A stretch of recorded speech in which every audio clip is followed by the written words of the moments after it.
고대치가 마른 입술을 겨우 떼며 내뱉었습니다. 그래, 내가 그랬다. 내가 네 아비를 그렇게 만들었어. 고결의 손에서 파양 서류가 힘없이 흔들렸습니다. 지금 뭐라고 하셨습니까? 다시 한번 말씀해 보세요. 고대치가 무너지듯 뒷걸음질을 쳤습니다. 결아, 나는 그저 그때 정신이 나갔던 거야. 25년을 삼켜온 한마디가 마침내 그 방 안에 떨어진 순간 고결은 왜 손에 쥔 그 서류를 끝내 찢어버리지 못했을까요? 그리고 이 무너진 침묵의 끝에서 두 사람은 어디로 가게 될까요? 고대치의 자백이 떨어진 직후 방 안의 시간은 통째로 멎어버린 듯 했습니다. 창밖의 햇살도 벽시계의 초침도 사람들의 숨소리마저 그 한마디 앞에서 얼어붙었습니다. 고결은 손에 파양 서류를 든 채 조각상처럼 굳어버렸습니다. 방금 들은 말이 정말 제 귀로 들어온 것이 맞는지 고결은 몇 번이고 스스로에게 되물었습니다. 아버지를 죽게 만든 사람이 바로 눈앞에 이 사람이라니 그 사실이 도무지 머릿속에 자리를 잡지 못했습니다. 오랜 세월 아버지라 부르며 살아온 이 사람이 제 친아버지를 그 벼랑 아래로 몰아넣은 장본인이라니요. 고강수는 손에 쥐고 있던 지팡이를 스르르 놓쳤습니다. 지팡이가 바닥에 떨어지며 둔탁한 소리를 냈지만 아무도 그 소리에 반응하지 못했습니다. 고강수의 낯빛은 순식간에 잿빛으로 물들었습니다. 평생을 호령하며 살아온 사람의 얼굴이 이토록 무너지는 것을 고결은 처음 보았습니다. 고강수의 입술이 무언가 말하려는 듯 달싹였지만 목구멍에서는 아무 소리도 나오지 못했습니다. 뒤늦게 방 안으로 뛰어든 이영화가 문지방에서 그대로 걸음을 멈췄습니다. 무슨 일이 벌어졌는지 미처 다 알지도 못한 채 이영화는 방 안에 감도는 서늘한 공기만으로 이미 온몸이 떨려왔습니다. 이영화가 떨리는 목소리로 겨우 입을 열었습니다. 이게 다 무슨 소리예요? 여보, 대체 무슨 일이에요? 왜 다들 이러고 서 있어요? 고대치는 제 입에서 나온 말을 스스로도 믿지 못하는 얼굴이었습니다. 마치 오랜 세월 가슴 깊은 곳에 눌러두었던 무언가가 저도 모르게 터져나온 사람처럼 고대치는 자꾸만 뒤로 물러났습니다. 등이 벽에 닿고서야 고대치의 걸음이 멈췄습니다. 고대치가 두 손으로 제 얼굴을 감싸 쥐었습니다. 손가락 사이로 거친 숨소리가 새어나왔습니다. 고결의 머릿속에는 어린 시절의 조각들이 어지럽게 스쳐 지나갔습니다. 아버지의 손을 잡고 걷던 길, 함께 무전기를 들고 놀던 저녁, 그리고 어느 날 갑자기 사라져버린 그 온기. 오랜 세월 안개처럼 흐릿하기만 하던 그 기억들이 고대치의 자백 한마디에 비로소 또렷한 형체를 갖추기 시작했습니다. 왜 아버지가 그렇게 떠나야 했는지, 왜 자신만 홀로 남겨졌는지 그 오랜 물음의 답이 지금 이 방 안에 서 있는 것이었습니다. 고결은 그 사실을 받아들이기가 두려웠습니다. 두렵고 또 분했습니다. 하지만 이제는 눈을 돌릴 수 없었습니다. 여기서 돌아서면 아버지의 죽음은 영영 진실을 찾지 못한 채 묻힐 것이었습니다. 고결이 마침내 입을 열었습니다. 목소리가 낮게 가라앉아 있었습니다. 다시 한번 말씀해 보세요. 방금 그 말 다시 한번요. 고결의 눈은 흔들리지 않았습니다. 다만 그 눈 안에는 25년 세월이 통째로 담겨 있었습니다. 어린 시절 아버지를 잃고 말을 잃었던 아이가 이제 그 진실 앞에 다시 서 있었습니다. 방 안의 침묵은 25년 만에 무너진 침묵이었습니다. 그 무거운 정적 속에서 네 사람은 서로를 바라볼 뿐 누구도 다음 말을 잇지 못했습니다. 충격을 이기지 못한 고강수가 가슴을 움켜쥐었습니다. 숨을 몰아쉬던 고강수의 몸이 한쪽으로 크게 휘청였습니다. 이영화가 비명을 지르며 달려들어 고강수를 부축했습니다. 여보, 정신 차려요, 여보. 이영화의 목소리가 방 안을 갈랐습니다. 고강수의 입술이 파랗게 질려갔고 이마에는 식은땀이 굵게 맺혔습니다. 그 야윈 몸이 이영화의 팔 안에서 자꾸만 무너져 내렸습니다. 곁에 있던 주용만이 사색이 되어 밖으로 뛰쳐나갔습니다. 회장님, 어서 의사를 불러야 합니다. 주용만의 다급한 발소리가 복도로 멀어졌습니다. 고결은 그제야 정신이 번쩍 들어 할아버지 곁으로 다가갔습니다. 파양 서류를 쥔 손과 할아버지를 붙잡으려는 손이 허공에서 어지럽게 엇갈렸습니다. 방금 전까지 진실 앞에 얼어붙어 있던 고결이었지만 눈앞에서 할아버지가 쓰러지는 것을 보고만 있을 수는 없었습니다. 고대치는 아버지가 쓰러지는 모습을 보고도 선뜻 다가서지 못했습니다. 무릎을 꿇으려는 듯 몸을 낮추다가도 차마 아버지의 눈을 마주할 자신이 없어 그 자리에 붙박였습니다. 고대치가 떨리는 손을 내밀었다가 그대로 거두었습니다. 아버지, 아버지 제발. 고대치의 목소리는 갈라져 나왔습니다. 방금 전까지 진실을 토해내던 그 입이 이제는 아버지의 이름만 겨우 부르고 있었습니다. 제 손으로 벌인 일이 이렇게 아버지를 무너뜨렸다는 사실 앞에서 고대치는 한 발짝도 움직이지 못했습니다. 이영화가 고대치를 매섭게 돌아보았습니다. 무슨 영문인지 다 알지는 못해도 이 아수라장의 한복판에 아들이 서 있다는 것만은 분명했습니다. 너 대체 아버지한테 무슨 말을 한 거야? 응? 어떤 말을 했길래 멀쩡하던 양반이 이렇게. 이영화의 눈에서 눈물이 쏟아졌습니다. 하지만 고대치는 아무런 대답도 하지 못했습니다. 그저 고개만 더 깊이 떨어뜨릴 뿐이었습니다. 이영화는 고강수의 손을 붙든 채 눈물로 남편의 이름만 되뇌었습니다. 무슨 말이 오갔는지는 몰라도 이 집안에 돌이킬 수 없는 무언가가 무너졌다는 것만은 이영화도 온몸으로 느끼고 있었습니다. 50년을 함께 살아온 남편이었습니다. 그 세월 동안 이렇게 힘없이 쓰러지는 모습은 처음이었습니다. 여보, 이 늙은이 두고 어딜 가려고 그래요? 정신 차려요, 응? 이영화의 목소리가 자꾸만 갈라졌습니다. 곁에서 그 모습을 지켜보는 고결의 가슴도 함께 무너져 내렸습니다. 진실을 밝히는 일과 할아버지를 지키는 일이 이토록 잔인하게 한자리에서 부딪힐 줄은 몰랐습니다. 고결은 할아버지의 안위와 눈앞의 진실 사이에서 갈피를 잡지 못했습니다. 지금 당장 확인하고 싶은 것이 산더미 같았지만 눈앞에서 할아버지가 무너지고 있었습니다. 고결은 파양 서류를 품 안으로 밀어넣고 할아버지의 어깨를 붙들었습니다. 할아버지, 조금만 버티세요. 곧 의사가 옵니다. 할아버지, 정신 놓으시면 안 됩니다. 고결의 목소리에 처음으로 물기가 스쳤습니다. 잠시 뒤 의사와 사람들이 방 안으로 몰려들었고 고강수는 급히 옮겨졌습니다. 어수선한 발걸음들이 지나간 자리에 고결과 고대치만이 마주선 채 남았습니다. 소란이 한 차례 지나가고 집안에는 다시 무거운 정적이 내려앉았습니다. 고결은 홀로 방 한 구석에 서서 손에 쥔 파양 서류를 천천히 내려다보았습니다. 며칠 전만 해도 이 서류는 고결이 이 집을 완전히 떠날 수 있는 유일한 출구였습니다. 도장 하나만 찍으면 서명 한 줄만 그으면 고결은 고대치의 아들이라는 굴레를 벗고 이 집과 영영 남이 될 수 있었습니다. 고결은 그 서류를 준비하며 얼마나 이를 악물었는지 떠올렸습니다. 이 사람의 아들로 단 1분 1초도 더 살 수 없다고 이 집안과의 인연을 제 손으로 끊어내겠다고 다짐하고 또 다짐했습니다. 그때만 해도 파양은 고결에게 유일한 구원처럼 보였습니다. 그런데 지금 고대치의 자백을 들은 이 순간 그 서류는 전혀 다른 무게로 고결의 손에 얹혀 있었습니다. 파양을 하고 이 집을 떠난다는 것은 결국 이 사람에게서 도망치는 일이었습니다. 아버지를 죽게 만든 자를 눈앞에 두고 등을 돌려 사라지는 일이었습니다. 서류에 서명하는 순간 고결은 남이 되고 남이 되어버리면 이 집안의 일에 더는 손을 댈 명분조차 사라질 것이었습니다. 상속자의 자리를 버리는 순간 진실을 밝힐 힘도 함께 잃는 것이었습니다. 고결은 그 사실을 뒤늦게 깨달았습니다. 고결이 서류를 쥔 손에 힘을 주었다가 이내 풀었습니다. 종이 위에 찍힌 제 이름을 오래도록 바라보았습니다. 좋은 애가 곁에 있었다면 무어라 말해주었을까, 문득 그런 생각이 스쳤습니다. 아마도 좋은 애는 고결의 손을 잡고 도망치지 말라고 끝까지 곁에 있어주겠다고 말했을 것입니다. 하지만 지금 이 결정만은 온전히 제 몫이었습니다. 누구도 대신 내려줄 수 없는 결정이었습니다. 고결의 눈앞에 오래전 그 다락방의 어둠이 잠시 스쳤습니다. 무섭고 답답할 때마다 도망치듯 눈을 감아버리던 어린 시절이 있었습니다. 기억을 지워버리는 것으로 스스로를 지켜온 세월이었습니다. 그 오랜 도망의 끝에서 고결은 이제야 도망치지 않는 법을 배우려 하고 있었습니다. 파양이라는 이름의 도망을 이번만은 택하지 않기로 한 것입니다. 아버지가 그날 마지막 순간까지 자신의 이름을 부르며 구명을 애원했다면 아들인 자신은 마땅히 그 부름에 답해야 했습니다. 등을 돌리는 것이 아니라 마주 서는 것으로 말입니다. 도망치지 않아. 고결이 낮게 혼잣말을 흘렸습니다. 여기서 도망치면 아버지한테 2번 죄를 짓는 거야. 이번엔 안 도망쳐. 고결은 서명하지 않은 파양 서류를 조용히 반으로 접었습니다. 그리고 다시 한번 접어 품 안 깊숙이 넣었습니다.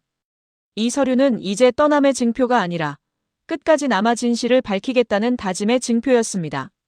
고결은 오래 감고 있던 눈을 떴습니다. 눈빛은 이전보다 훨씬 단단해져 있었습니다.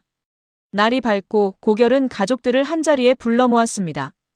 은수정과 고민호, 그리고 뒤늦게 소식을 들은 이들이 거실에 둘러앉았습니다. 밤새 병상을 지키느라 초췌해진 얼굴들이 저마다 무거운 표정으로 고결을 바라보았습니다.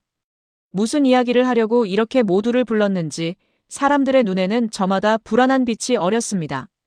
고결이 천천히 입을 열었습니다. 저는 파양을 하지 않기로 했습니다. 고결의 첫마디에 거실이 술렁였습니다. 며칠 전만 해도 파양을 신청하겠다고 못을 박던 사람이었기에 그 갑작스러운 번복에 다들 어리둥절한 얼굴이었습니다. 고결이 말을 이었습니다. 저는 이 집에 남겠습니다. 아들이라는 자격을 버리고 도망치듯 사라지는 대신 정당한 상속자로 이 집에 남아서 끝까지 해야 할 일을 하겠습니다. 은수정이 먼저 자리를 박차고 일어났습니다. 무슨 말도 안 되는 소리를 하는 거야, 지금. 은수정의 목소리가 날카롭게 올라갔습니다. 며칠 전엔 파양을 하겠다고 온 집안을 발칵 뒤집어 놓더니 이제 와서 또 안 하겠다고. 대체 이 집안을 얼마나 우스운 꼴로 만들어야 속이 시원하겠니? 은수정에게 이 모든 소동은 그저 철없는 자식의 변덕처럼 보였습니다. 파양이니 상속이니 온 집안을 들쑤셔놓는 이 난리가 은수정은 참을 수 없이 부끄러웠습니다. 며칠째 이어지는 이 집안의 소란이 은수정에게는 도무지 견디기 힘든 망신살이었습니다. 어머니. 고결이 은수정을 조용히 바라보았습니다. 지금은 제 말을 다 이해하지 못하셔도 됩니다. 하지만 저는 이 집을 떠나지 않습니다. 그것만은 분명합니다. 고결은 아직 은수정에게 모든 것을 밝힐 때가 아니라고 판단했습니다. 진실의 무게를 감당할 준비가 되지 않은 사람에게 함부로 던질 수는 없었습니다. 은수정은 지금도 그저 파양소동으로만 이 일을 받아들이고 있었습니다. 진실은 조금 더 뒤에 마주하게 될 것이었습니다. 은수정은 좀처럼 분을 사귀지 못하고 거실을 서성였습니다. 너는 어쩌면 그렇게 네 형이랑 다르니? 형은 이 집안 위에서 뼈 빠지게 뛰는데 너는 어쩜 하루가 멀다 하고 집안을 뒤집어 놓기만 하는 거야. 은수정의 눈에는 답답함과 서운함이 뒤섞여 있었습니다. 은수정에게 고결은 늘 속을 알 수 없는 자식이었습니다. 하지만 은수정은 여전히 몰랐습니다. 지금 이 아들이 무엇을 알아버렸는지, 이 결심의 뒤에 어떤 진실이 도사리고 있는지를요. 그 진실을 알게 되는 날, 은수정 자신이 얼마나 무너지게 될지도 아직은 짐작조차 하지 못했습니다. 고민호는 동생의 결심 앞에서 착잡한 얼굴로 침묵을 지켰습니다. 고민호는 어렴풋이 무언가 큰일이 벌어졌음을 직감하고 있었습니다. 동생의 눈빛이 예사롭지 않았습니다. 그저 변덕이나 반항으로 하는 말이 아니라는 것을 고민호는 형으로서 알아챘습니다. 고결아.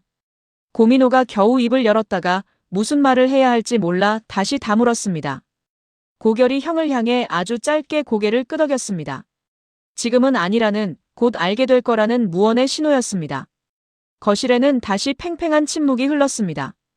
고결의 선언 이후 가장 불안해진 사람은 고대치였습니다. 아들이 이 집에 남아 무언가를 파헤치겠다고 나선 이상 고대치는 더 이상 두 발 뻗고 잠들 수 없었습니다.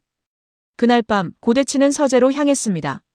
오래된 캐비닛을 열고 25년간 세상 밖으로 꺼내본 적 없는 서류들과 낡은 녹취 파일을 하나씩 꺼내 들었습니다. 손끝에 닿는 종이마다 25년 전 그날의 기억이 되살아나는 듯 했습니다. 고대치의 손이 잘게 떨렸습니다. 이 서류들만 없애버리면, 이 파일들만 세상에서 사라지면 모든 것이 다시 덮일 것이라고 고대치는 스스로를 다그쳤습니다. 이것만 없애면 돼. 그러면 아무 일도 없었던 게 돼. 고대치가 이를 악물며 서류 뭉치를 파쇄기 앞으로 끌어당겼습니다. 25년 전에도 그랬던 것처럼 이번에도 증거를 없애면 진실을 묻을 수 있으리라 믿었습니다. 바로 그때 서재 밖 복도에 몸을 숨긴 서승리가 이 모든 움직임을 놓치지 않고 지켜보고 있었습니다. 서승리의 손에는 작은 수신기가 쥐어 있었습니다. 오래전 이 서재에 심어둔 도청기가 고대치의 은밀한 움직임을 고스란히 서승리의 귀로 전하고 있었습니다. 종이 넘기는 소리, 캐비닛 여닫는 소리, 그리고 고대치의 나직한 혼잣말까지 또렷했습니다. 서승리는 숨을 죽인 채 그 소리 하나하나를 놓치지 않았습니다. 서승리의 눈빛이 서늘하게 빛났습니다. 아버지 서건식의 잃어버린 25년을 되찾으려면 이 순간을 놓쳐서는 안 되었습니다.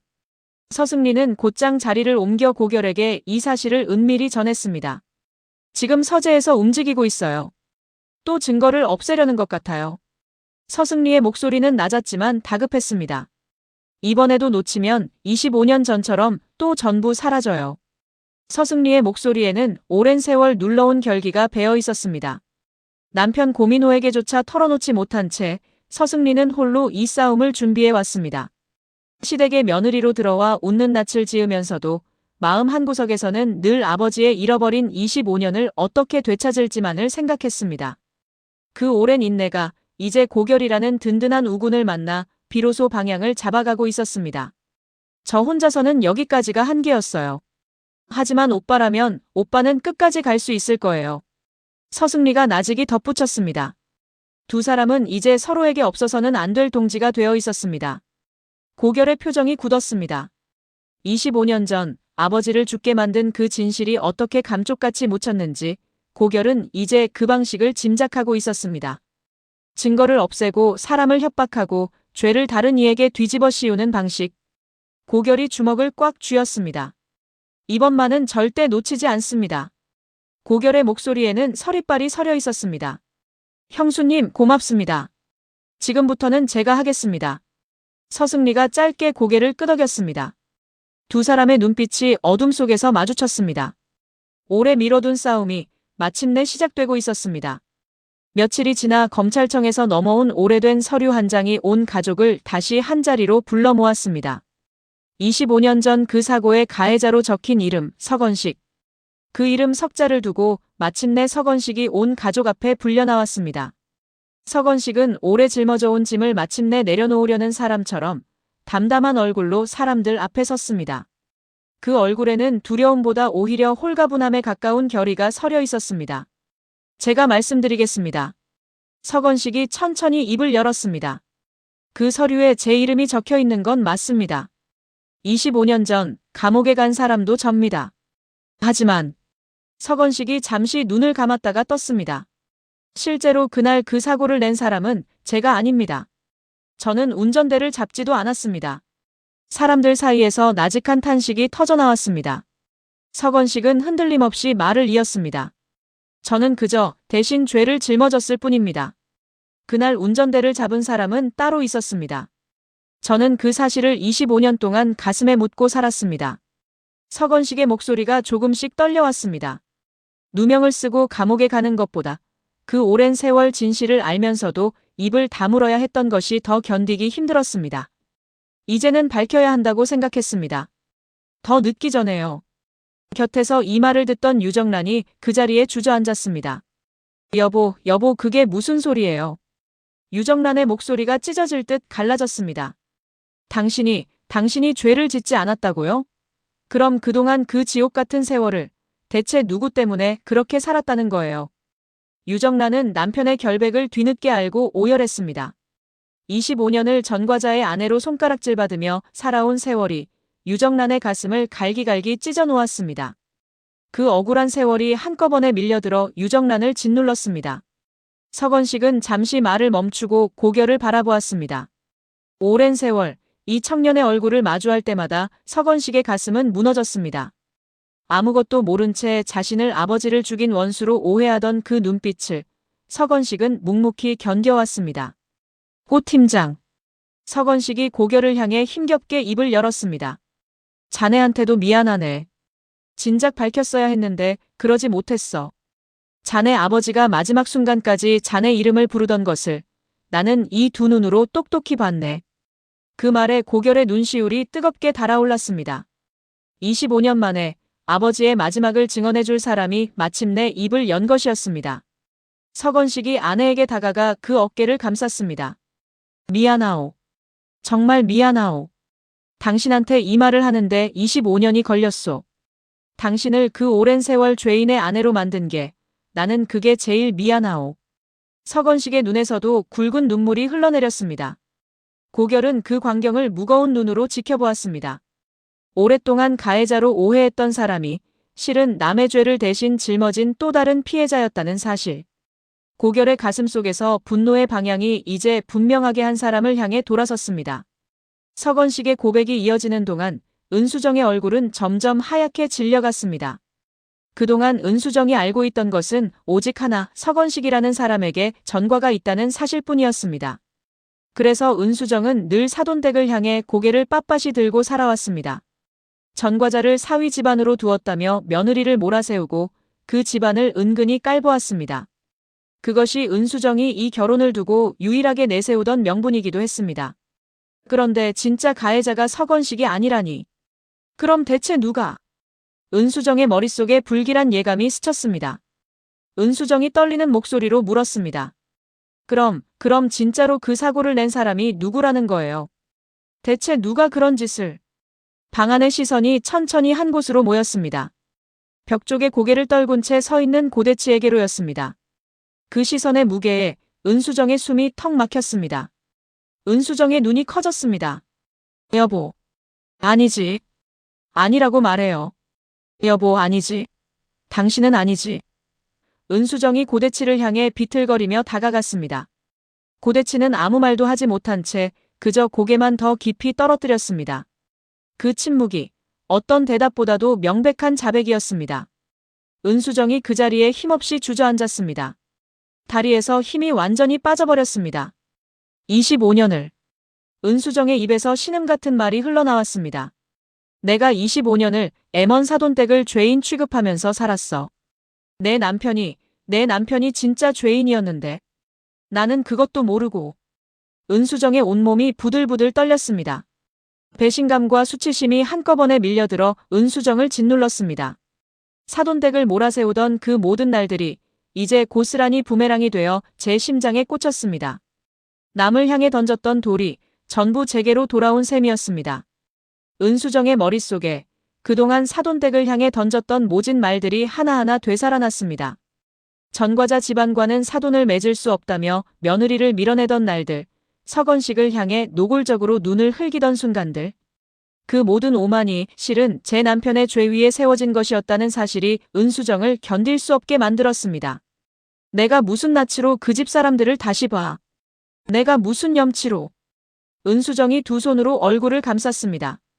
부끄러움이 온몸을 태울 듯 달아올랐습니다. 남을 손가락질하던 그 손가락이 이제 전부 제 남편을 향하고 있었습니다.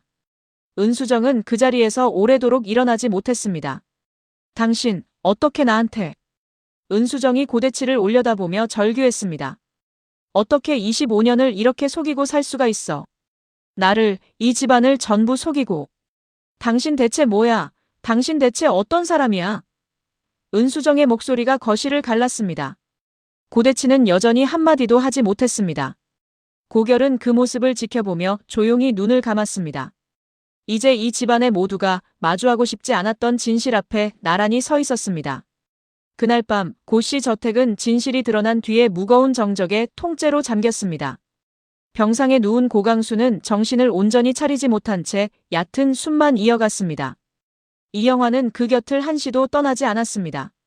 남편의 야윈 손을 두 손으로 감싸쥐고 이영화는 밤새 그 손의 온기를 확인하고 또 확인했습니다. 손이 조금이라도 식을까봐 이영화는 제 손으로 그 손을 문지르고 또 문질렀습니다. 여보, 정신 좀 차려봐요. 이렇게 누워만 있으면 어떡해요? 나 좀 봐요, 응? 이영화의 눈은 이미 붉게 부어 있었습니다. 반세기를 함께 살아온 남편이 자식이 저지른 죄의 무게에 이렇게 무너지는 것을 지켜보는 일은 이영화에게 견디기 힘든 고통이었습니다. 평생 강인하기만 하던 남편이 이렇게 쓰러져가는 모습을 이영화는 차마 눈 뜨고 볼 수 없었습니다. 그때 병실 문이 조용히 열리고 강연자가 들어섰습니다. 강연자는 어머니의 야윈 등을 가만히 감쌌습니다. 엄마, 이러다 엄마까지 쓰러지겠어요. 잠깐이라도 좀 쉬어요. 내가 여기 있을게요. 강연자의 목소리에는 어머니를 향한 애틋함이 가득했습니다. 오랜 세월 헤어져 있던 모녀였기에 강연자는 이런 순간마다 어머니 곁을 지키는 일이 얼마나 소중한지 잘 알았습니다. 이영화가 딸의 손을 마주잡으며 겨우 고개를 끄덕였습니다. 연순아, 네가 있어서 그래도 내가 버틴다. 잠시 뒤 조성준이 무거운 걸음으로 병실 앞에 다다랐습니다. 조성주는 차마 안으로 들어서지 못하고 문가에서 한참을 서성였습니다. 오랜 세월 그날의 진실을 알면서도 침묵을 지켜온 사람이 바로 자신이었습니다. 조성준이 마침내 이영화를 향해 고개를 깊이 숙였습니다. 강연자는 어머니를 소파에 겨우 눕히고 얇은 담요를 그 위에 덮어주었습니다. 밤새 뜬 눈으로 남편 곁을 지킨 어머니의 얼굴은 반쪽이 되어 있었습니다. 강연자는 그 야윈 뺨을 가만히 쓸어내렸습니다. 50년을 헤어져 살다 겨우 되찾은 어머니였습니다. 그 어머니가 또다시 이런 고통 속에 놓인다는 것이 강연자는 무엇보다 가슴 아팠습니다. 엄마, 조금만 눈 붙여요. 내가 여기 꼭 붙어 있을 테니까. 강연자가 어머니의 손을 꼭 쥐었습니다. 이영화가 잠결에도 그 손을 놓지 않으려는 듯 마주 쥐었습니다. 모녀의 손이 어둠 속에서 서로의 온기를 나누고 있었습니다. 사모님, 죄송합니다. 조성준의 목소리가 낮게 잠겼습니다. 저 역시 그날의 침묵에서 자유롭지 못한 사람입니다. 진작 말씀드렸어야 했는데 그러지 못했습니다. 이 모든 일이 제가 오래 입을 다물었던 탓이기도 합니다. 조성준의 어깨가 무겁게 내려앉았습니다. 이영화는 조성준을 바라보다가 힘없이 고개를 저었습니다. 이제 와서 누구를 탓하겠어요. 다 지난 일인데. 이영화의 목소리에는 원망보다 깊은 체념이 배어 있었습니다. 고씨 저택의 밤은 그렇게 저마다의 회한 속에서 깊어갔습니다. 이튿날 아침 고결은 밤새 뒤척이던 마음을 다잡고 자리에서 일어났습니다. 슬픔에 잠겨만 있을 수는 없었습니다. 진실을 밝히려면 감정이 아니라 냉정한 머리가 필요했습니다. 고결은 책상 앞에 앉아 그동안 모은 자료들을 하나하나 펼쳐놓았습니다. 밤새 눈물로 지새운 얼굴이었지만 그 눈빛만은 오히려 또렷하게 벼려져 있었습니다. 가장 큰 벽은 시간이었습니다. 아버지를 죽음에 이르게 한 그 행위, 그 자체는 이미 공소시효를 훌쩍 넘겨버렸습니다. 25년이라는 세월이 법의 손이 닿지 못하는 곳으로 그 죄를 밀어내버린 것이었습니다. 고결은 그 사실 앞에서 한동안 막막했습니다. 진실을 알아도 벌할 수 없다니 그것만큼 억울한 일이 또 있을까 싶었습니다. 하지만 고결은 포기하지 않았습니다. 밤을 새워 법조문을 뒤지고 자료를 대조한 끝에 고결은 하나의 실마리를 찾아냈습니다. 살인 그 자체는 시효를 넘겼을지 몰라도 그 진실을 덮기 위해 25년간 증거를 없애려 한 행위, 그리고 서건식에게 죄를 뒤집어 씌우고 위증을 강요한 행위는 이야기가 달랐습니다. 그것들은 지금 이 순간까지도 이어지고 있는, 여전히 살아있는 죄일 수 있었습니다. 며칠 전 서재에서 서류를 없애려 한 것만 해도 바로 오늘의 죄였습니다. 고결의 눈에 처음으로 빛이 돌았습니다. 그래, 이거야. 고결이 나직이 중얼거렸습니다. 도망친 죄가 아니라 지금도 계속되고 있는 죄.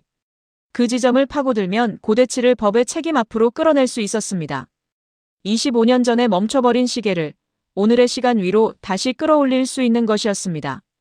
고결은 법전을 펼쳐놓고 관련 조항을 몇 번이고 다시 읽었습니다. 증거를 인멸한 죄, 남에게 위증을 강요한 죄. 그 죄들은 마지막 행위가 있었던 시점부터 다시 시효가 계산된다는 것을 고결은 확인하고 또 확인했습니다. 며칠 전 서재에서 벌어진 일이 있는 한 그 시계는 아직 멈추지 않은 것이었습니다. 고결의 손끝이 조항 위에서 잠시 멈췄습니다. 법이 닿지 못한다고 여겼던 그 진실에 이렇게 다른 길이 나 있을 줄은 몰랐습니다. 25년이라는 벽 앞에서 좌절하던 고결에게 그것은 가느다랗지만 분명한 한 줄기 빛이었습니다. 고결은 그 빛을 놓치지 않으려는 듯 조항을 종이에 옮겨 적었습니다. 마침 조은혜가 자료를 안고 방으로 들어섰고 서승리도 그 뒤를 따랐습니다. 팀장님, 이거 요청하신 자료예요. 조은혜가 서류 뭉치를 책상에 내려놓았습니다. 고결의 냉대에도 조은혜는 한결같이 곁을 지켜왔습니다. 고결은 잠시 조은혜를 바라보다가 고개를 돌렸습니다. 아직은 이 사람을 온전히 곁에 둘 수 없다고 고결은 스스로를 다잡았습니다. 고맙습니다. 이제부터가 진짜 시작입니다. 고결은 세 사람이 함께 모은 자료를 정리하기 시작했습니다. 흩어져 있던 조각들이 하나의 그림으로 맞춰지고 있었습니다. 자료 정리가 한창이던 오후 서승리가 고결 앞에 작은 녹음 파일 하나를 조심스레 내려놓았습니다. 서승리의 얼굴에는 오랜 결심 끝에 무언가를 꺼내놓는 사람 특유의 비장함이 서려 있었습니다. 오빠, 이거. 서승리가 잠시 망설이다 말을 이었습니다. 오래전부터 제가 숨겨두고 있던 거예요. 이제야 드릴 수 있게 됐네요. 이걸 언제 꺼내야 할지 정말 오래 고민했어요. 고결이 파일을 바라보았습니다. 이게 뭡니까? 서승리가 낮은 목소리로 답했습니다. 그 서재에 심어둔 도청기로 오랫동안 모아온 기록이에요. 고대치 사장님이 흥신소를 시켜서 증거를 없애려고 통화한 것도 들어있고요.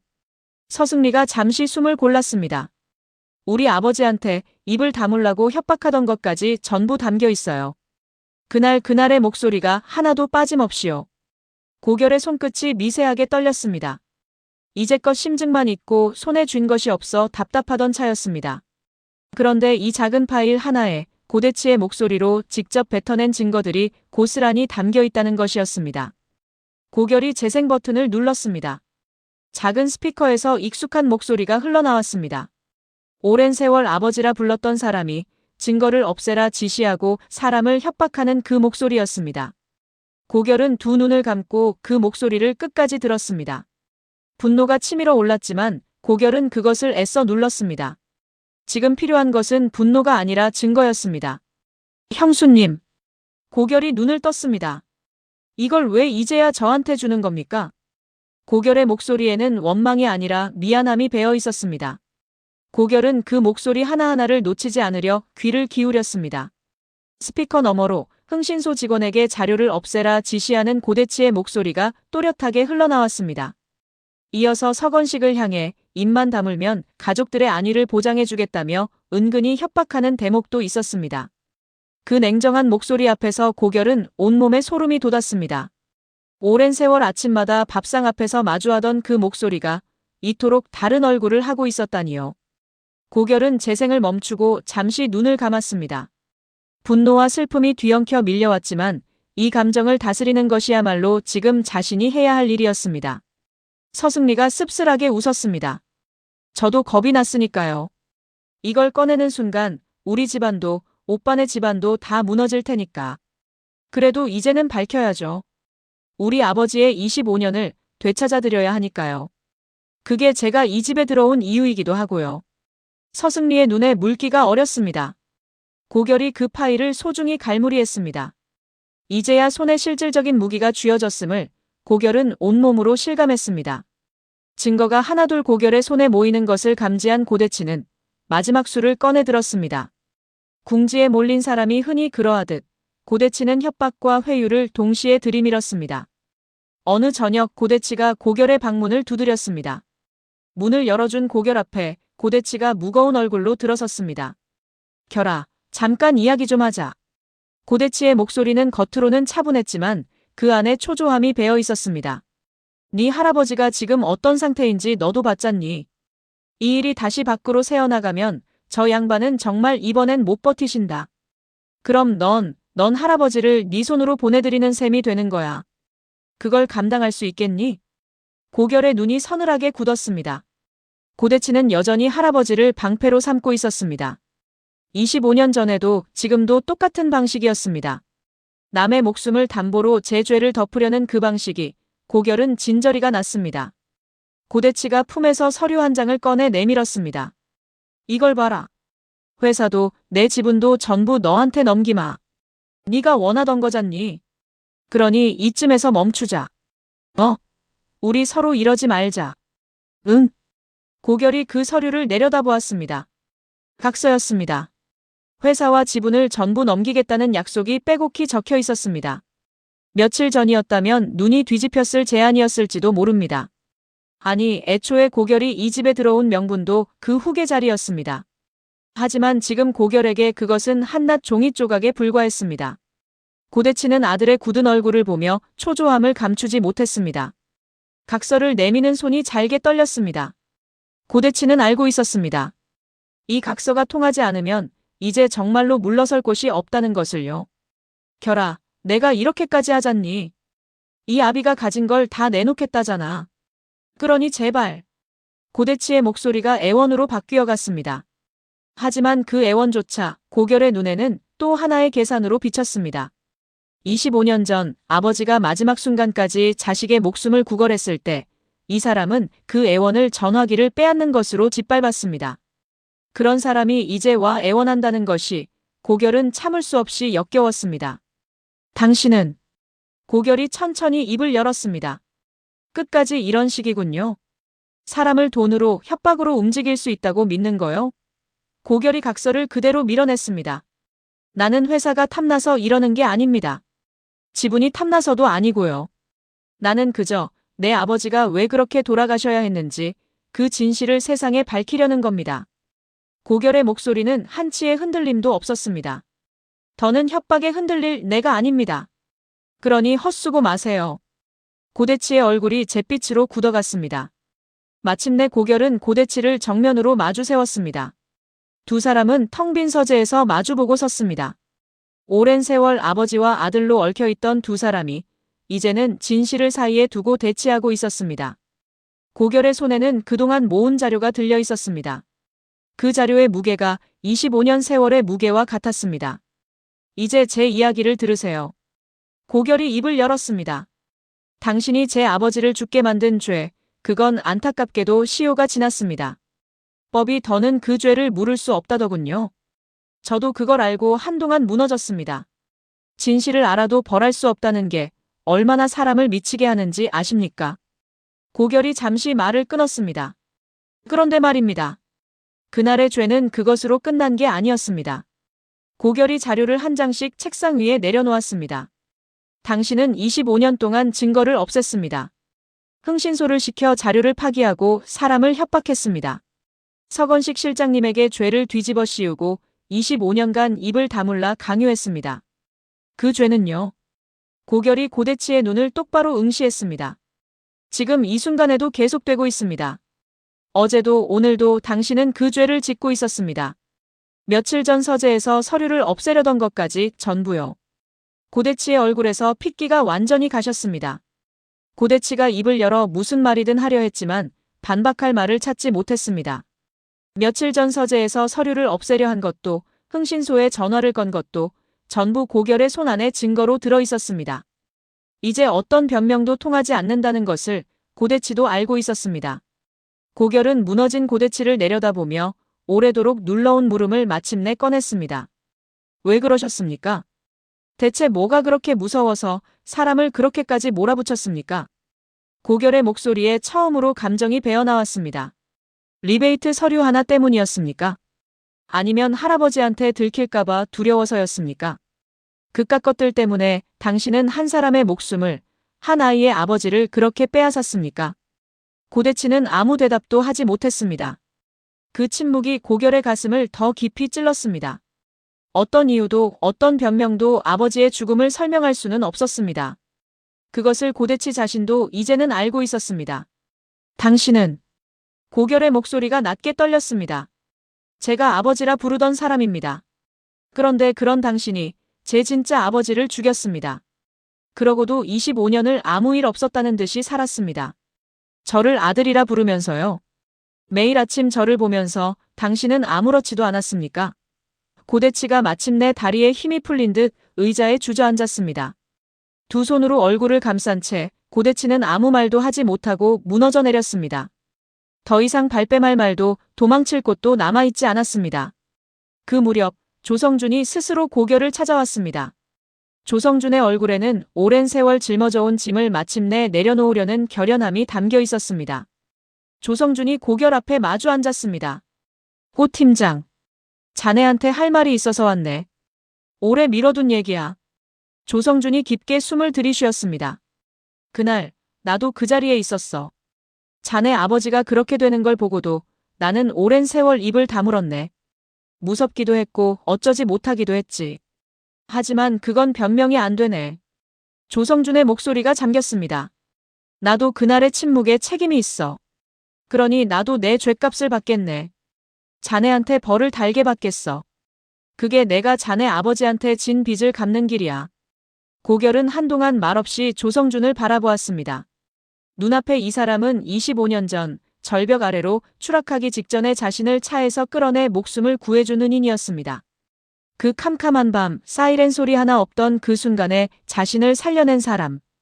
그러면서도 그날의 진실을 끝내 감추지 않고 이렇게 스스로 나서서 죗값을 받겠다고 나선 사람이기도 했습니다. 조 비서님. 고결이 천천히 입을 열었습니다. 비서님이 아니었다면 저는 그날 그 차 안에서 죽었을 겁니다. 저를 살려주신 것도 그 오랜 세월 마음의 짐을 지고 사셨던 것도 압니다. 고결이 잠시 눈을 감았다 떴습니다. 비서님의 진심은 받겠습니다. 하지만 그 책임의 무게는 비서님 스스로 감당하셔야 합니다. 제가 대신 덜어드릴 수는 없습니다. 그건 비서님을 위해서도 옳지 않은 일이니까요. 조성준의 눈앞에도 25년 전 그 밤이 생생하게 떠올랐습니다. 뒤늦게 차를 몰고 그 자리에 다다랐을 때 이미 사고 차량은 벼랑 끝에 위태롭게 걸려 있었습니다. 조성준은 뒷좌석에서 정신을 잃은 어린 고결을 겨우 끌어냈고 그 직후 차는 굉음과 함께 아래로 떨어졌습니다. 품에 안긴 작은 아이의 온기를 조성준은 25년이 지난 지금도 잊지 못했습니다. 그 아이를 살려냈다는 안도와 정작 그 아버지는 구하지 못했다는 죄책감이 조성준의 가슴에 평생의 응어리로 남아 있었습니다. 그날 자네를 살려낸 건 내가 한 일 중에 유일하게 떳떳한 일이었네. 조성준이 나직이 말했습니다. 조성준이 고개를 끄덕였습니다. 그래. 그게 맞아. 나도 그걸 바라네. 조성준의 눈가가 붉어졌습니다. 고결은 이 사람을 원망으로만 대할 수도 은혜로만 감쌀 수도 없었습니다. 은인이자 침묵의 방관자였던 조성준. 고결은 그가 스스로 제 몫의 책임을 감당하도록 곁에서 그 자리를 지켜주기로 마음먹었습니다. 그것이 이 복잡하게 얽힌 인연에 대한 고결 나름의 정직한 답이었습니다. 미워할 수도 마냥 감쌀 수도 없는 사람을 어떻게 대해야 하는지 고결은 그 어려운 답을 스스로 찾아가고 있었습니다. 조성준이 자리에서 일어나 깊이 고개를 숙였고 고결은 그 인사를 조용히 받았습니다. 결심을 굳힌 고결은 변호사와 함께 정식으로 법적 절차를 밟기로 했습니다. 증거인멸과 위증교사. 그 두 가지 혐의가 이제 고대치를 법의 심판대 위로 끌어올릴 것이었습니다. 고결은 사무실에 앉아 그동안 모은 자료들을 마지막으로 하나하나 점검했습니다. 이 서류들이 넘어가면 이제 되돌릴 수 없는 길이 시작되는 것이었습니다. 서승리가 건넨 도청 녹음 파일, 흥신소가 남긴 기록들, 그리고 25년간 캐비닛 깊숙이 은닉되어 있던 서류들. 그 모든 것이 고결의 손끝을 거쳐 변호사에게 넘어갔습니다. 자료를 넘기는 고결의 손은 미세하게 떨렸습니다. 이 서류들이 넘어가는 순간 되돌릴 수 없는 길로 접어드는 것이었습니다. 아버지라 불렀던 사람을 제 손으로 법정에 세우는 일이었습니다. 손은 떨렸지만 고결은 그 손을 멈추지 않았습니다. 괜찮으시겠습니까? 변호사가 조심스레 물었습니다. 고결이 고개를 들었습니다. 손은 떨리고 있었지만 그 눈빛만은 조금도 흔들리지 않았습니다. 괜찮습니다. 이건 제가 해야만 하는 일입니다. 고결의 목소리는 차분했습니다. 25년 동안 억울하게 묻혀있던 진실입니다. 제 아버지의 죽음이 그저 없었던 일처럼 사라지게 둘 수는 없습니다. 서건식 실장님의 잃어버린 세월도 이제는 되찾아드려야 하고요. 곁에서 조은혜가 그 모습을 지켜보고 있었습니다. 조은혜는 아무 말도 하지 않았지만 그 눈빛만으로 고결을 응원하고 있었습니다. 서승리 역시 한쪽에 서서 굳은 표정으로 이 순간을 지켜보았습니다. 저마다의 방식으로 이 오랜 진실 찾기에 함께해온 사람들이었습니다. 고결은 혼자가 아니었습니다. 고결은 자료를 넘기기 전 마지막으로 아버지의 유품 무전기를 손에 쥐어보았습니다. 오랜 세월 배터리가 방전된 채 침묵하던 그 무전기가 이제는 아버지의 마지막 목소리를 담아 자신을 여기까지 이끌어온 셈이었습니다. 아버지, 이제 시작이에요. 고결이 무전기를 향해 나직이 속삭였습니다. 제가 반드시 아버지의 억울함을 세상에 밝힐게요. 그동안 얼마나 답답하셨어요. 고결의 목소리가 잠겼습니다. 이 싸움은 단순한 복수가 아니었습니다. 25년 동안 진실을 말하지 못한 채 묻혀있던 아버지에게 아들로서 바치는 마지막 돌이었습니다. 고결은 무전기를 조심스레 내려놓고 자료 가방을 변호사에게 건넸습니다. 변호사가 자료를 정리해 서류 가방에 담았습니다. 그럼 절차를 진행하겠습니다. 그 말과 함께 25년 만에 진실이 마침내 법의 심판대 위로 올라섰습니다. 고결은 창밖을 바라보았습니다. 오랜 세월 어둠 속에 갇혀있던 아버지의 죽음이 이제야 빛 아래로 나오고 있었습니다. 고결은 조용히 눈을 감고 마음속으로 아버지를 불렀습니다.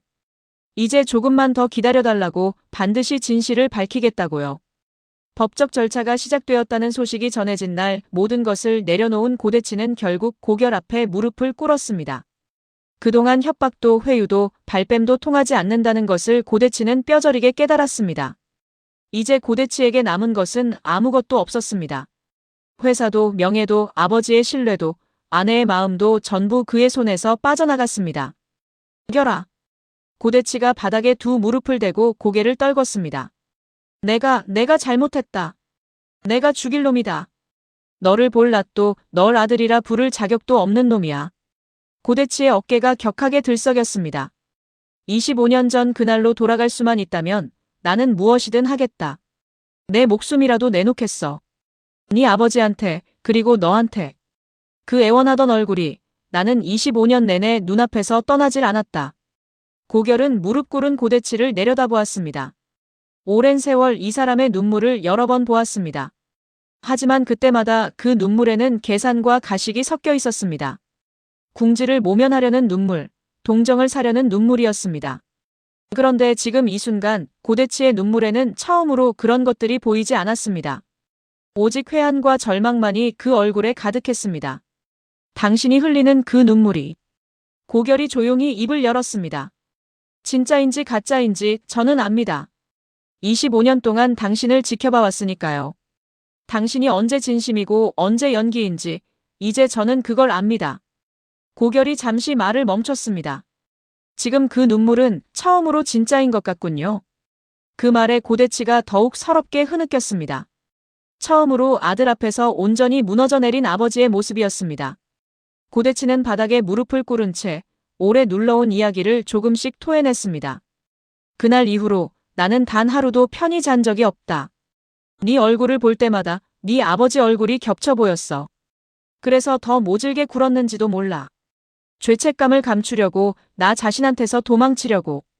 고대치의 목소리가 갈라졌습니다. 너를 아들로 들인 것도 어쩌면 속죄하고 싶어서였는지 모른다. 하지만 그건 속죄가 아니라 또 다른 죄였지.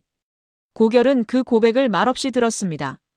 오랜 세월 자신을 향하던 그 모진 태도의 뒤에 이런 뒤틀린 죄책감이 숨어 있었다는 것을 고결은 이제야 알 것 같았습니다. 고결의 가슴 한구석이 시큰하게 저려왔습니다. 이 사람을 미워하고 또 미워했지만 25년을 아버지라 부르며 함께 산 세월마저 통째로 없앨 수는 없었습니다. 밥을 먹여주고 학교에 보내주고 손을 잡아주던 그 세월이 분명 있었습니다. 고결은 잠시 말을 잇지 못했습니다. 목이 메어왔기 때문입니다. 미움과 연민이 한데 뒤엉킨 그 복잡한 감정을 고결은 애써 삼켰습니다. 두 사람 사이에 오랜 침묵이 흘렀습니다. 그 침묵은 이전의 어떤 침묵과도 다른 것이었습니다. 며칠이 지나 병상에 누워있던 고강수가 마침내 자리를 털고 일어났습니다. 아직 몸은 성치 않았지만 고강수의 눈빛만은 예전의 형형함을 되찾아가고 있었습니다. 고강수는 온 가족을 병실로 불러 모았습니다. 그리고 야윈 몸을 일으켜 앉으며 오랜 침묵 끝에 입을 열었습니다. 그 방 안에 있는 모두가 숨을 죽이고 노인의 다음 말을 기다렸습니다. 내가. 고강수의 목소리는 낮았지만 단호했습니다. 내 아들의 죄를 압이라는 이유로 대신 덮어줄 생각은 없다. 그 한마디에 방 안의 공기가 팽팽하게 당겨졌습니다. 고대치가 고개를 번쩍 들었습니다. 고강수가 아들을 바라보았습니다. 고대치야. 내가 너를 그렇게 키운 것이 못내 후회스럽다. 늘 부족한 것 없이 채워만 주면 되는 줄 알았지. 하지만 그렇다고 네 죄를 이 집안의 힘으로 묻을 수는 없어. 그건 죽은 이에게 또 억울하게 살아온 이들에게 두 번 죄를 짓는 일이다. 고강수의 시선이 이번에는 고결에게로 향했습니다. 고결아.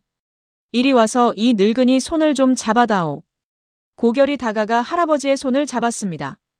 고강수가 그 손을 힘주어 쥐었습니다. 나는 너를 이 집안의 중심에 세우겠다. 정식으로 후계의 자리에. 이 집안의 잘못은 이 집안의 손으로 바로 잡아야 하는 법이야. 그 일을 네가 해다오. 이 할애비가 너한테 부탁하마. 고결의 눈시울이 붉어졌습니다. 할아버지. 고결이 겨우 그 한마디를 뱉었습니다. 고강수가 희미하게 웃었습니다. 네 아비가 무너뜨린 것을 네가 다시 세워라. 그게 이 할애비가 너한테 지은 죄를 갚는 길이기도 하고 너를 이 집에 데려온 이 늙은이의 마지막 도리이기도 하다. 고강수의 눈에도 물기가 어렸습니다. 이영화는 남편의 곁에서 그 말을 들으며 조용히 눈물을 닦았습니다. 자식의 죄를 덮지 않겠다는 남편의 결단이 이영화에게는 뼈아프면서도 옳은 것으로 다가왔습니다. 50년을 함께한 부부였습니다. 이영화는 남편이 이 결정을 내리기까지 얼마나 많은 밤을 뒤척였을지 짐작할 수 있었습니다. 여보, 잘 생각했어요. 이영화가 남편의 손을 가만히 쥐었습니다. 결이한테 우리가 해줄 수 있는 게 이것뿐이라면 그렇게라도 해야지요. 고강수가 아내를 향해 희미하게 고개를 끄덕였습니다. 두 노인의 주름진 손이 서로를 붙든 채 무너진 집안을 다시 세울 손주에게 마지막 희망을 걸고 있었습니다. 고대치는 아버지의 그 결정 앞에 고개를 깊이 떨궜습니다. 자신을 감싸주기는커녕 손주를 후계에 세워 제 죄를 바로잡겠다는 아버지. 하지만 고대치는 그 결정에 아무런 원망도 품지 못했습니다.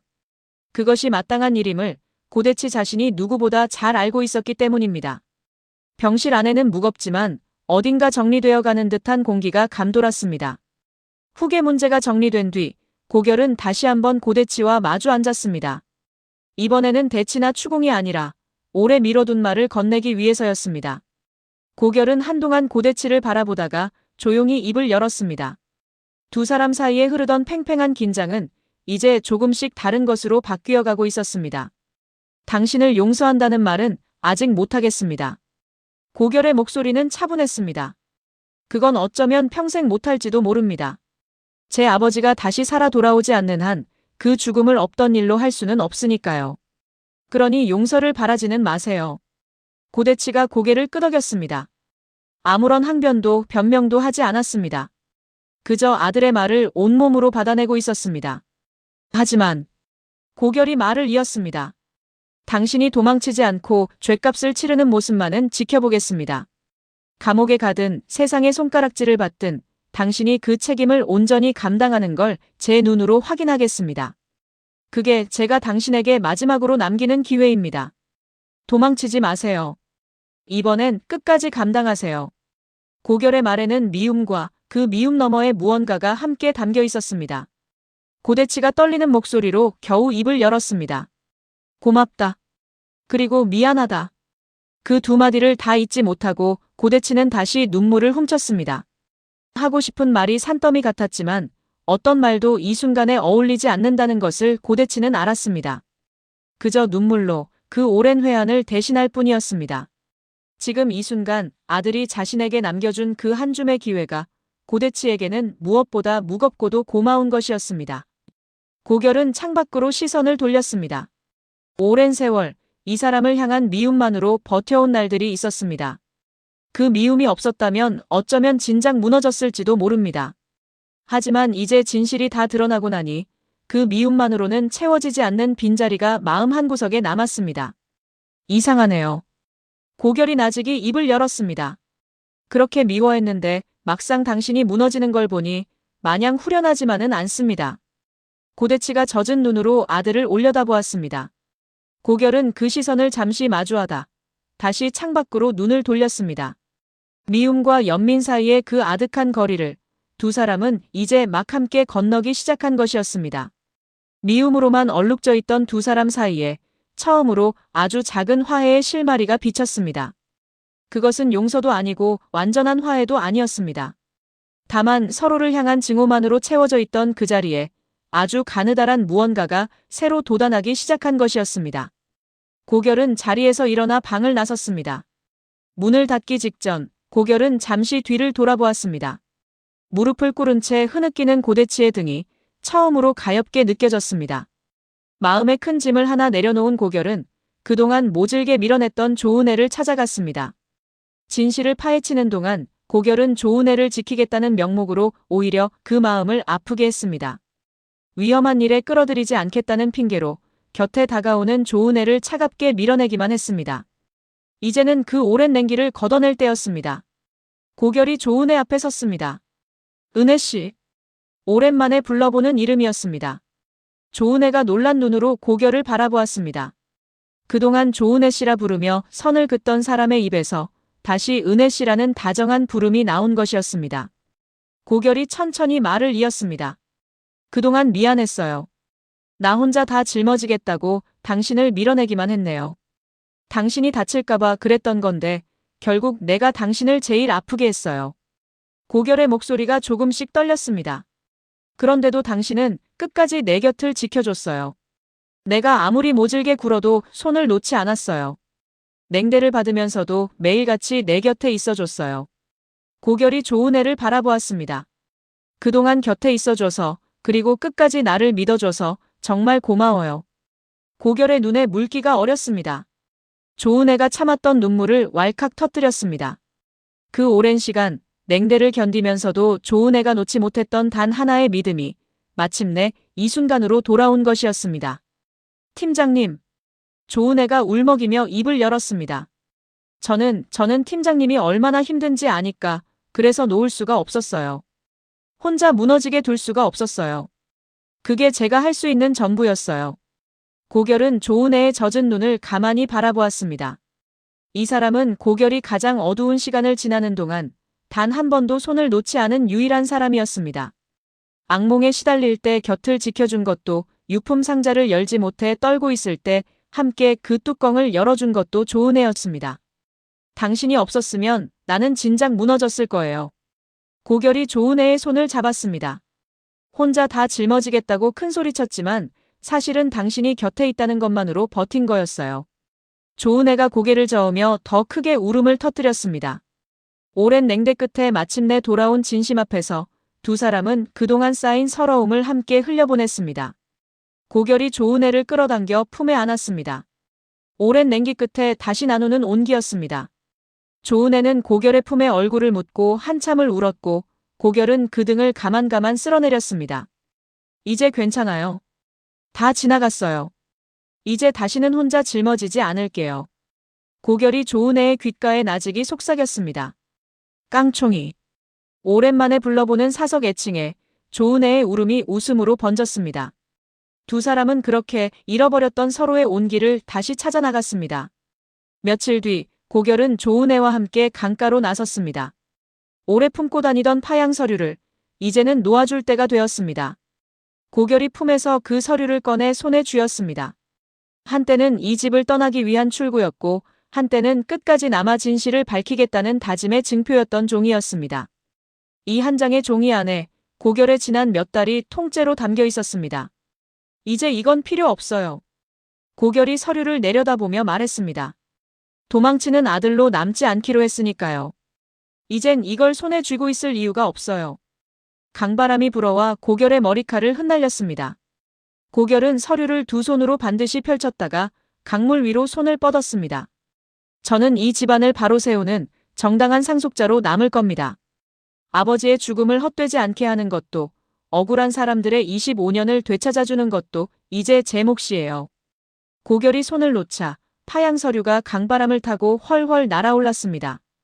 종이는 잠시 허공에서 나부끼다가 이내 강물 위로 사뿐히 내려앉아 물결을 따라 멀어져 갔습니다. 오랜 미움과 도망의 흔적이 그렇게 강물에 실려 떠나갔습니다. 고결의 얼굴에는 오랜만에 홀가분한 빛이 감돌았습니다. 무겁게 어깨를 짓누르던 무언가가 그 종이와 함께 흘러가 버린 듯 했습니다. 곁에 서 있던 조은혜가 그 모습을 말없이 지켜보았습니다. 조은혜는 고결이 얼마나 오랜 시간 그 서류를 품고 괴로워했는지 알고 있었습니다. 밤마다 그 서류를 꺼내보며 얼마나 이를 악물었는지도요. 그리고 이 순간 고결이 마침내 그 무게를 내려놓았다는 것도요. 조은혜가 고결의 손을 가만히 잡았습니다. 고결은 멀어져가는 종이를 오래도록 눈으로 쫓았습니다. 그 종이와 함께 이 집을 떠나려던 마음도, 아버지라 부르던 사람을 향한 사무친 미움도, 그리고 홀로 모든 것을 짊어지려던 오랜 고집도 함께 흘러가고 있었습니다. 이제 고결의 앞에 남은 것은 도망이 아니라 책임이었고 미움이 아니라 새로 세워야 할 것들이었습니다. 이상하게 마음이 가벼워요. 고결이 조은혜를 향해 말했습니다. 그동안 이 서류를 품고 다니는 게 나한테는 마지막 도피처 같은 거였나 봐요. 이제 그게 없으니 오히려 홀가분하네요. 조은혜가 고결의 옆얼굴을 바라보며 조용히 미소 지었습니다. 강물 위로 봄 햇살이 잘게 부서지고 있었습니다. 고결이 조은혜를 돌아보며 옅게 웃었습니다. 오랜만에 보는 근심 없는 웃음이었습니다. 고마워요, 은혜씨. 이 자리에 함께 있어줘서. 조은혜가 고결의 손을 더욱 꼭 쥐었습니다. 저야말로요. 팀장님이 다시 웃어서 그게 제일 좋아요. 두 사람은 멀어져가는 강물을 오래도록 바라보았습니다. 무거웠던 지난날이 물결에 실려 떠나고 그 자리에 새로운 시작이 조용히 밀려들고 있었습니다. 얼마 후 정담동에도 반가운 소식이 전해졌습니다. 폐허가 될 뻔했던 그 동네의 재개발을 고결이 원점에서 다시 논의하겠다고 나선 것이었습니다. 오랜 세월 그곳에서 살아온 박순분과 이웃들은 그 소식에 저마다 안도의 한숨을 내쉬었습니다. 정든 골목이 하루아침에 사라질까봐 마음 졸이던 사람들이었습니다. 아이고, 이제야 발 뻗고 자겠네. 박순분이 가슴을 쓸어내렸습니다. 우리 같은 사람들 사정을 헤아려주는 걸 보니 저 총각 참 사람 됐어. 처음엔 그렇게 매몰차더니 말이야. 이웃들이 고개를 끄덕였습니다. 밀어붙이기만 하던 재개발이 다시 대화의 자리로 돌아온 것만으로도 사람들의 얼굴에는 오랜만에 웃음이 돌았습니다. 오래 살아온 삶의 터전을 지킬 수 있게 되었다는 안도감이었습니다. 고결과 조은혜는 그 정담동 골목을 나란히 걸었습니다. 한때 강수토건의 이름으로 밀어붙이려던 그 자리에 이제는 다른 마음으로 서 있었습니다. 두 사람은 언젠가 함께 짓기로 한 집을 떠올렸습니다. 아버지가 남긴 미완성 도면 위에 두 사람의 미래를 얹어 완성할 그 집이었습니다. 오래전 아버지가 아들과 함께 짓고 싶어 했던 바로 그 집이었습니다. 여기 언젠가 우리 집을 짓는 것도 좋겠어요. 조은혜가 골목 한편의 빈터를 가리키며 말했습니다. 고결이 그 자리를 바라보며 미소 지었습니다. 그러네요. 햇살도 잘 들고 사람 사는 냄새도 나고요. 아버지가 봤어도 좋아하셨을 것 같아요. 두 사람은 폐허가 될 뻔했던 그 마당에 서서 언젠가 함께 지을 집을 다시 그려보았습니다. 골목 어귀에서는 할매 빈대떡의 고소한 기름 냄새가 흘러나왔습니다. 박순분이 부친 빈대떡 한 접시를 들고 나와 두 사람에게 내밀었습니다. 총각, 아가씨, 이거 먹고들 가. 우리 동네 지켜준 고마운 사람들인데. 박순분의 얼굴에는 정이 가득했습니다. 고결이 그 접시를 받아들며 고개를 숙였습니다. 잘 먹겠습니다. 앞으로는 여러분 말씀 잘 새겨듣고 좋은 동네로 다시 만들겠습니다. 그 말에 이웃들의 얼굴에 환한 웃음이 번졌습니다. 한때 밀어붙이기만 하던 사업이 이제는 사람들의 삶을 품는 방향으로 돌아서고 있었습니다. 고결은 오래전 아버지가 꿈꾸던 것도 어쩌면 이런 것이 아니었을까 생각했습니다. 사람이 사람답게 사는 집, 사람 냄새 나는 동네를요. 죗값을 치르게 될 고대치의 앞날과 새롭게 시작할 두 사람의 앞날이 이제 나란히 놓여 있었습니다. 오랜 미움과 진실의 무게를 지나온 자리에 마침내 봄볕 같은 온기가 스며들고 있었습니다. 고결이 조은혜의 손을 잡았습니다. 조은혜가 그 손을 마주 잡으며 고결을 올려다보았습니다. 두 사람의 눈빛 속에 오래 기다려온 좋은 날들이 환하게 담겨 있었습니다. 지금부터는 직전 회차에서 벌어진 일들이 어떤 무게를 지니는지, 그리고 다음 회에 이 사람들이 어디로 걸음을 옮길 수 있는지를 함께 짚어보겠습니다. 오래 묻혀있던 진실이 마침내 가장 두려운 자리, 바로 고강수 앞에 이르렀습니다. 그동안 깔려온 단서들과 인물들의 관계를 하나씩 따라가면서 이 집안이 왜 지금 무너질 수밖에 없었는지 차분히 살펴보겠습니다. 직전 회차의 마지막 장면을 다시 떠올려 보겠습니다. 주용만이 검찰청에서 떼어온 사고 서류를 들고 고강수의 방으로 들어섰고 그 종이에는 가해자로 서건식의 이름이 적혀 있었습니다. 크게 놀란 고강수가 서건식을 당장 불러오라며 주용만을 내보낸 그 순간 하필 파양 서류를 든 고결이 방으로 들어섰습니다. 그리고 은수정의 다급한 연락을 받고 달려온 고대치가 고결이 그 서류를 할아버지에게 넘긴 것으로 지레짐작하고 스스로 무너져 내렸습니다. 제 발로 한수철을 죽게 만든 사람이 바로 자신이라고 실토하고 만 것이지요. 이 자백이 왜 이토록 뼈아픈가 하면 고대치가 25년 동안 단 한 번도 이 말을 제 입으로 꺼낸 적이 없었기 때문입니다. 그동안 고대치는 증거를 없애고 사람을 협박하고 죄를 다른 이에게 뒤집어 씌우는 방식으로 이 진실을 덮어왔습니다. 서건식을 앞세워 대리 자수를 시키고 흥신소를 동원해 고결의 새집 주소까지 캐내며 증거를 지우려 했던 사람이 바로 고대치였습니다.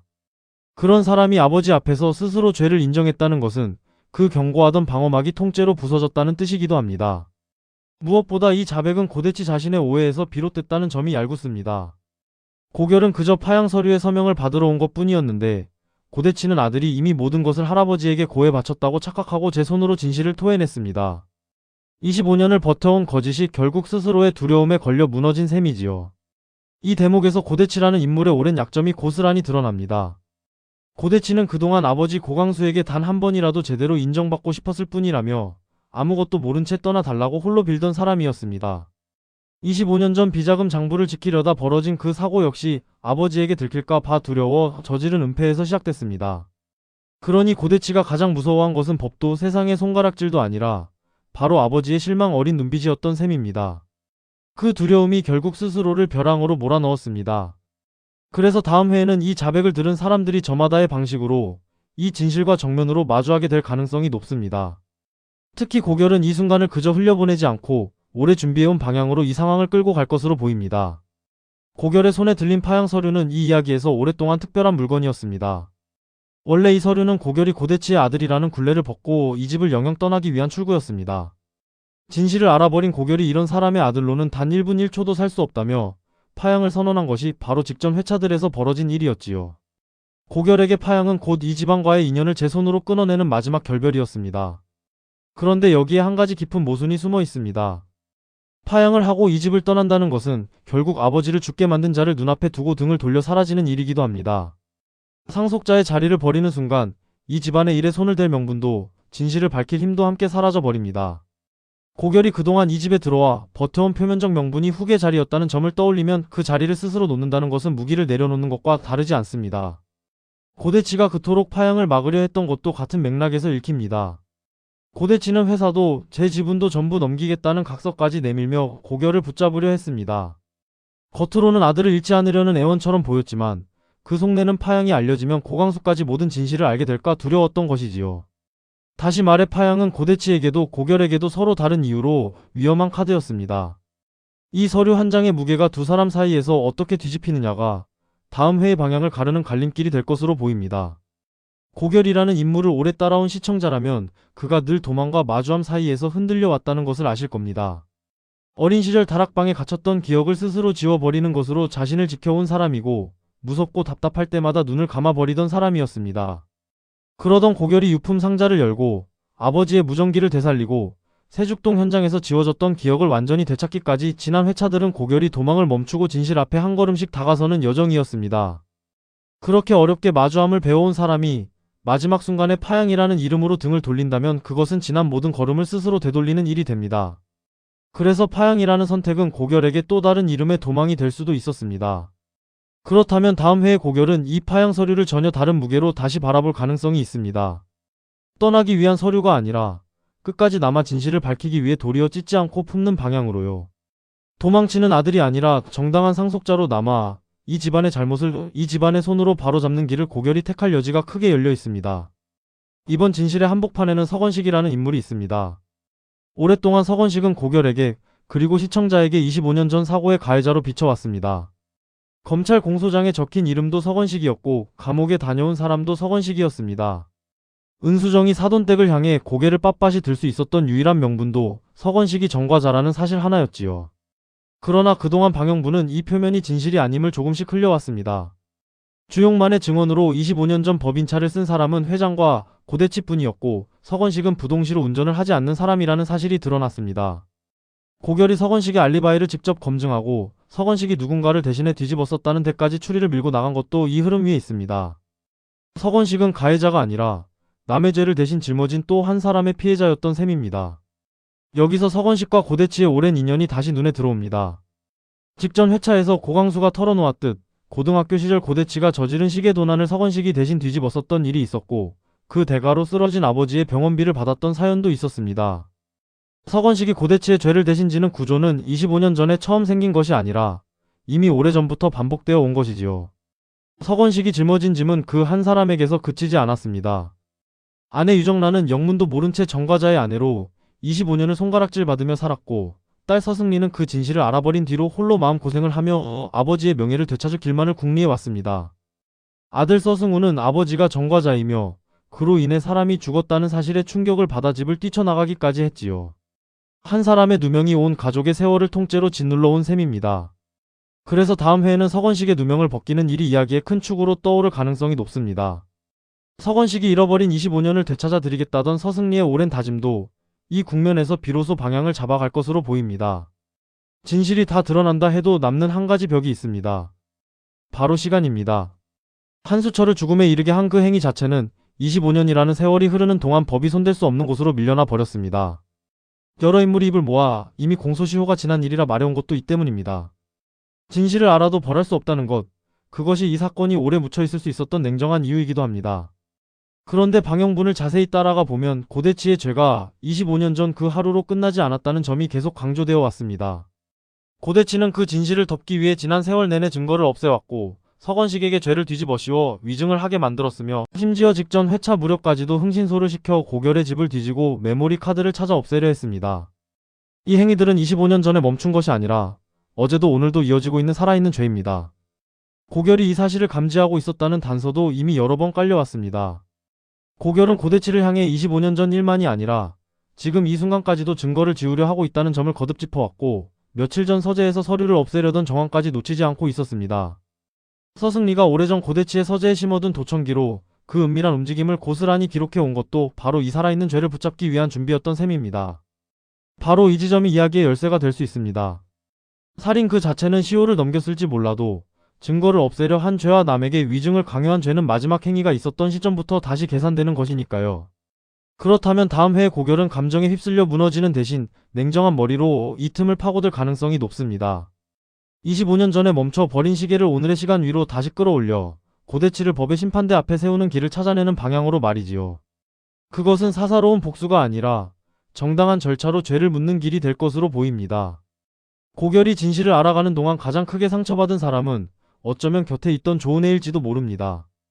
고결은 진실을 파헤치면서 조은혜를 지키겠다는 명목으로 오히려 그 마음을 밀어냈습니다. 사석 애칭을 거두고 조은혜를 인턴처럼 대하며 계약을 파기하고 팀에서 배제하기까지 했습니다. 직전 회차에서 조은혜가 새 집으로 옮긴 고결을 기어이 찾아가 끼니부터 챙기라 다그친 것도 이 냉대의 한복판에서 벌어진 일이었습니다. 그럼에도 조은혜는 단 한 번도 손을 놓지 않았습니다. 왜 이렇게까지 하느냐고 흔들리는 고결에게 조은혜는 사랑하기 때문이라고, 당신을 너무나 많이 사랑하기 때문이라고 답했습니다. 조은혜는 고결의 공황과 악몽, 유년의 기억을 함께 직면해온 회복의 동반자였습니다. 고결이 유품 상자를 열지 못해 떨고 있을 때 곁에서 그 뚜껑을 함께 연 사람도 조은혜였지요.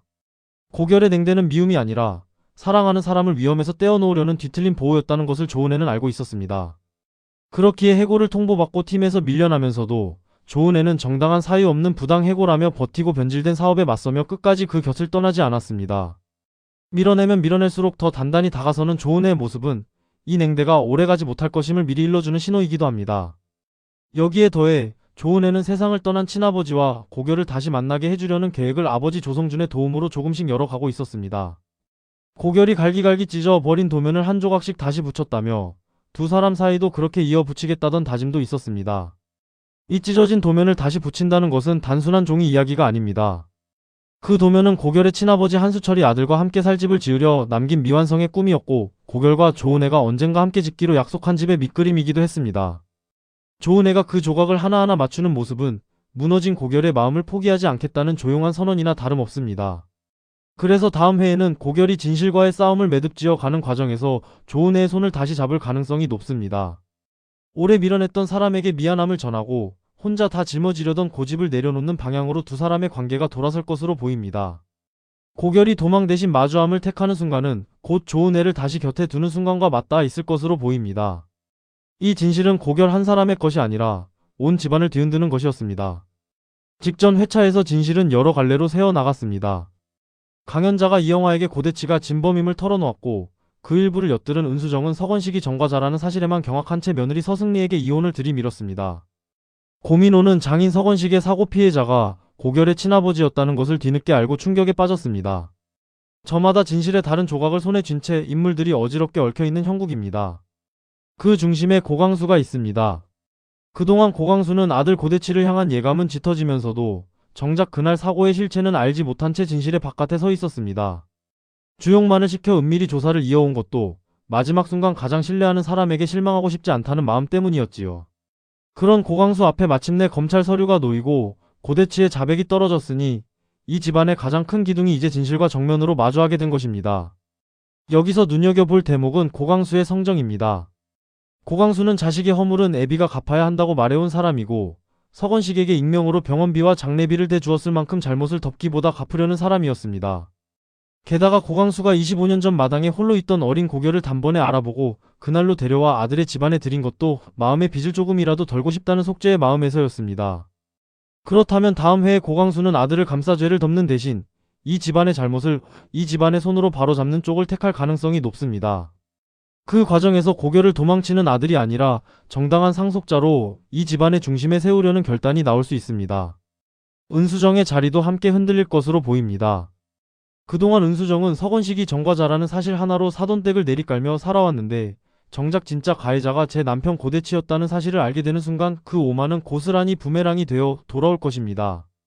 남을 향해 던지던 손가락이 전부 제 집안을 향하게 되는 그 순간 은수정 역시 이 진실 앞에서 무너질 수밖에 없습니다. 강연자가 고강수를 아버지라 부르며 호적의 이름을 올리기로 한 온기와 무너져가는 이 집안의 진실이 나란히 놓이면서 가족의 지형이 크게 다시 그려질 것으로 보입니다. 오늘 살펴본 것처럼 직전 회차는 25년을 버텨온 거짓이 스스로의 두려움에 걸려 무너지는 자리였습니다.